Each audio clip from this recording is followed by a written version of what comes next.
18 दिसंबर 2025 को लोकसभा में वीबी जी रामजी बिल 2025 पास हो जाता है। 19 को राज्यसभा से एंड फाइनली 21 दिसंबर को प्रेसिडेंट द्रौपदी मुर्मू से भी इसे अप्रूवल मिल जाता है। यानी अब ये एक कानून बन चुका है, वीबी जी रामजी एक्ट 2025। लेकिन किस लिए? ये अब नरेगा एक्ट 2005, जिसमें 2009 में महात्मा गांधी ऐड किया गया था, को रिप्लेस कर चुका है। लीगल टर्म्स में कहे तो स्टेट गवर्नमेंट्स के पास 6 महीने हैं इसको फुल्ली इम्प्लीमेंट करने के लिए। लेकिन MNREGA no longer applies as the central statutory employment guarantee. सरकार का कहना है कि जी राम जी का मेन पर्पस रूरल एम्प्लॉयमेंट को मॉडर्नाइज करना and national development goal like Viksit Bharat bye 2047 के साथ अलाइन करना है। लेकिन क्या सही में ये एक बेटर एक्ट है? मनरेगा के जो वीक एरियाज थे, क्या ये उनको फिल करता है या it is just another master stroke? Detail में जानते हैं इसे। मनरेगा वर्ल्ड का लार्जेस्ट वर्क गारंटी प्रोग्राम था, जिसका प्राइमरी ऑब्जेक्टिव 100 दिन के लिए गारंटी वेज एम्प्लॉयमेंट देना था ग्रामीण हाउस होल्ड्स को हर साल। यानी रूरल हाउस होल्ड का कोई भी एडल्ट वॉलंटरी या अप्लाई कर सकता था for unskilled manual work, and एक परिवार से मल्टीपल एडल्ट्स भी अप्लाई कर सकते थे। 100 डेज पर हाउस होल्ड था। फिर घर से एक आदमी 100 दिन काम करे या 2 आदमी 50-50 या 40 और 60 दिन, और उसके बाद भी काम अवेलेबल हुआ तो स्टेट गवर्नमेंट फंड करता। But 100 days was a guarantee a person can ask. And funding structure 3 parts में डिवाइड था, wages, material and administration. Wages के अंदर अनस्किल्ड लेबर की कॉस्ट सेंट्रल गवर्नमेंट 100% फंड करती, and semi skilled and skilled wages के लिए 75% central and 25% states. Material cost again 75% central and 25% states. और last administrative cost again 75% central and 25% state.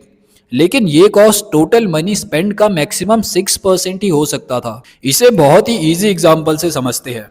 जैसे एक गांव में एक तालाब बनाना है एंड मनरेगा के अंडर 1 लाख रुपए अलॉट किए गए, सो इसका 6% यानी 6,000 रुपये ही सिर्फ एडमिनिस्ट्रेटिव कॉस्ट में जाएगा, जैसे सुपरवाइजर की salary, who manages the scheme, या सोशल ऑडिट वगैरह। बाकी 94,000 material cost unskilled labour, skilled या सेमी स्किल्ड लेबर की कॉस्ट में जाएगा, जो centre and state governments accordingly बांट लेंगे। ओवरऑल अप्रॉक्स 90:10 का रेशो था सेंटर और स्टेट का। एंड एक और चीज़ थी, अगर कोई पर्सन काम मांगता और 15 दिन के अंदर उसे काम नहीं मिलता तो उसे अनएम्प्लॉयमेंट अलाउंस दिया जाता हर दिन, जब तक कि उसे काम नहीं मिल जाता, एंड इसका पूरा खर्च स्टेट गवर्नमेंट उठाती। तो ये था बेसिकली मनरेगा। अब बात करते हैं जी राम जी के बारे में, क्या चेंजेस हुए हैं। सबसे पहले 100 डेज की गारंटी को बढ़ा के 125 डेज कर दिया है। दूसरा, अब अनस्किल्ड वर्क मांगने पर भी बजट कैप लगा दी है।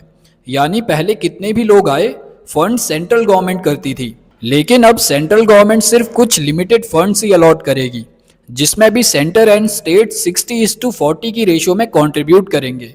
उसके बाद अगर और लोग आते हैं तो उसका बर्डन स्टेट गवर्नमेंट को झेलना होगा।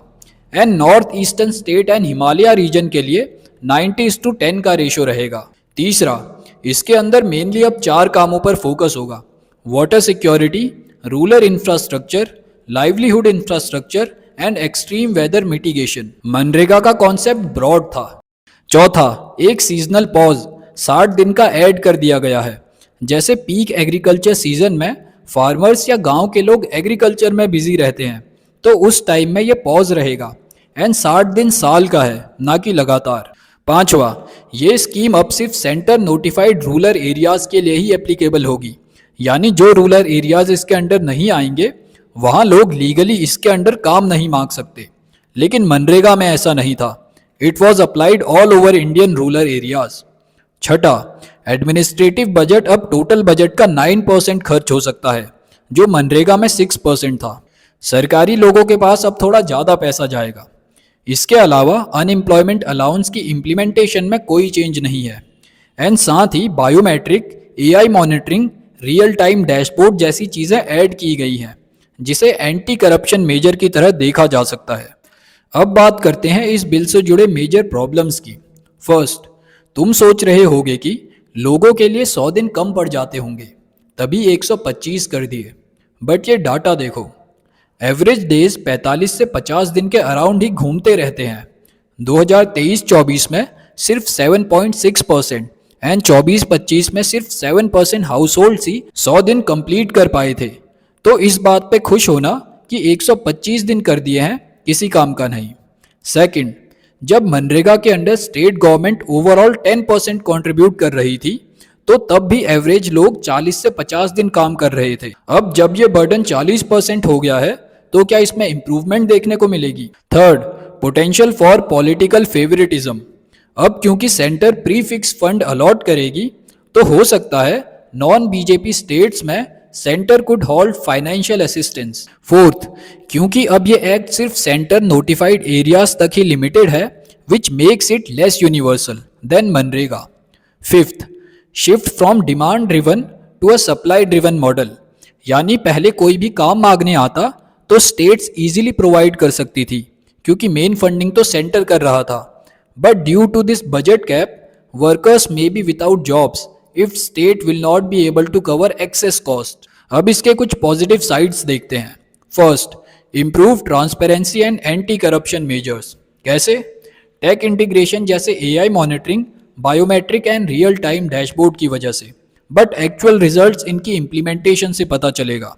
Second, empowerment of local bodies.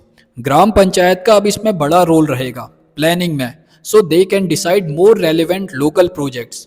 But again implementation will give us a clear picture. देखो, हर पार्टी अपनी आइडियोलॉजी, सिंपल में कहे तो अपनी छाप छोड़ना चाहती है। So this VBG Ramji is a good example of that, क्योंकि मनरेगा कांग्रेस लेकर आई थी and it was actually a landmark welfare initiative. Government ये कर सकती थी कि मनरेगा की जो कमियां हैं उन्हें अमेंडमेंट के थ्रू सुधारे। जैसे 8 फरवरी 2022 को standing committee on rural development and Panchayati Raj एक रिपोर्ट सबमिट करती है, जिसके मुताबिक कुछ चीजें थी जिनमें सुधार करने की जरूरत थी मनरेगा में। First, uniform wage rate. हर स्टेट या यूनियन टेरिटरी के डिफरेंट वेज रेट्स थे जो ₹193 से 318 तक वेरी कर सकते थे। क्या जी राम जी में इसे फिक्स किया गया है? ऑफिशियल कोई डिटेल नहीं है। इवन वेजेस भी सिमिलर रहेंगी मनरेगा से जब तक कि कोई चेंज नोटिफाई नहीं किया जाता, जो कि दूसरी बड़ी प्रॉब्लम थी मनरेगा में। No increase in wages to compensate inflation effect, जो कि एक रीजन था कि क्यों household were not completing 100 days. 2020-21 में 755 lakh household were provided employment, लेकिन उसमें से सिर्फ 72 लाख ने ही 100 डेज कंप्लीट किए। लोगों को जहां ज़्यादा पैसे मिलेंगे वहीं काम करेंगे ना। And this is also the reason for migration of workers to different states. Third, delayed payment of wages. इसमें समझाने जैसा कुछ नहीं है, it's clear. Fourth, no unemployment allowance. Paper में तो है बट एक्चुअली में लोगों को दिया ही नहीं गया। 2019-20 में सिर्फ 12,000 एंड 20-21 में 3,000, सिर्फ इतना ही अनएम्प्लॉयमेंट अलाउंस दिया गया, और ये टोटल है, किसी एक का नहीं। और ये सब जो मैंने कमेटी की रिकमेंडेशंस बताई, ऐसा नहीं है कि जी राम जी में इन्हें सॉल्व कर दिया गया हो, एंड आफ्टर इम्प्लीमेंटेशन चीज़ें और ज़्यादा क्लियर होंगी। एक और चीज़ थी, ये टेबल बताता है वर्क कंप्लीशन रेट मनरेगा के अंदर, जो कि 2013 में ओवरऑल अराउंड 33% था। यानी जो प्रोजेक्ट इसके अंदर शुरू हो रहे हैं वो कंप्लीट ही नहीं होंगे तो उनका क्या फ़ायदा। लेकिन आप एक न्यू बिल पास कर देते हो जो ना ही ओल्ड एक्ट की कमियों को पूरी तरह ख़त्म करता है, बट उसमें खुद कुछ मेजर कमियां दिखाई देती हैं।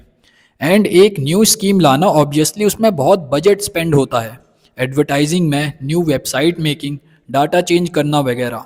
सो it would have been more economical कि अगर आप मनरेगा की कमियों को ठीक करते एंड उसको और अच्छे से इम्प्लीमेंट करने की कोशिश करते। अगर आपके पास इतना ही पैसा है तो कभी रिसर्च में भी अपना बजट इंक्रीज करिए, वो दिखाएगा कि आप सच में विकसित भारत को लेकर सीरियस हैं।